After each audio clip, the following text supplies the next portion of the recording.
And Robert Juarez, get on over here.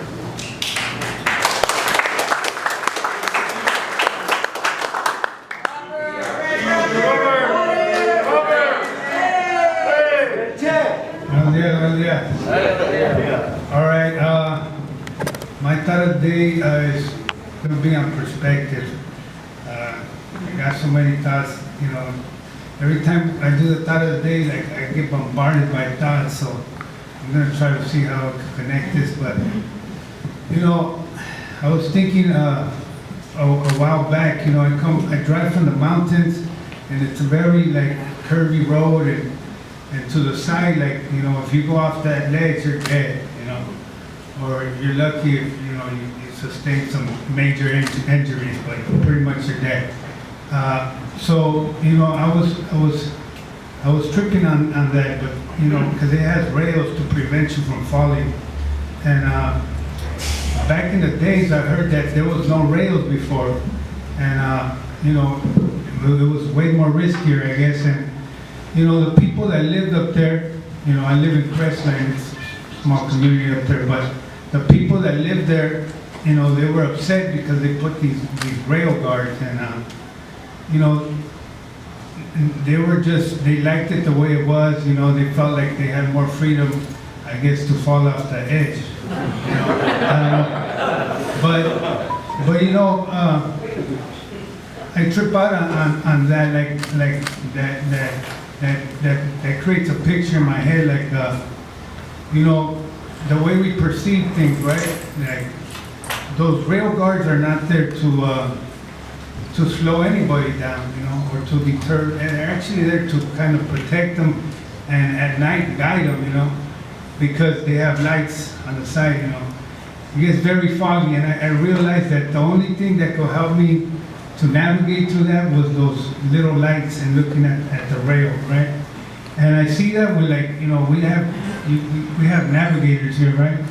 And sometimes the perception could be like these guys are just policing us, and they're kind of trying to, you know, mess up our program here.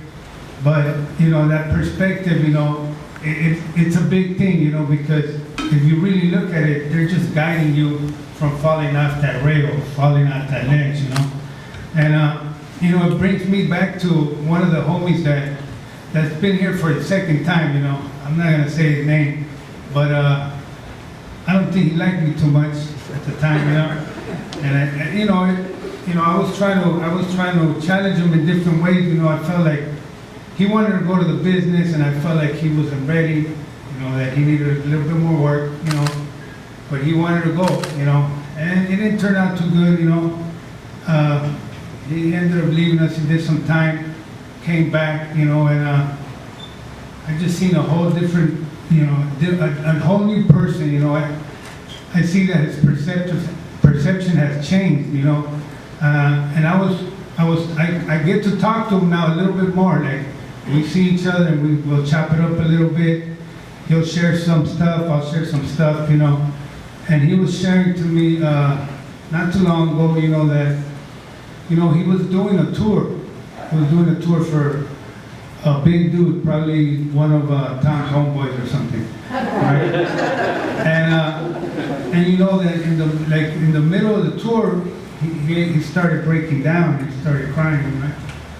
And you know, to me that was like, that's a big leap of growth, you know, because he's not afraid no more of what people would think of him crying, you know. He knew why he was crying, and it was attached to somebody else's feelings, you know. And at that moment, he was able to engage in the present and befriend the present and let go of his ego, let go of the past, and not think about the future, but just be present, you know. And he was able to, those tears were able to, you know, rain on that callous part of his heart, and healing had just begun, you know. And to me, that's amazing, you know, that I have the privilege to see individuals just, you know, blossom in this place, you know, and it brings me back and it inspires me to challenge myself and be more vulnerable, you know, and change the perception perception of what real strength is. And that's it. That's all.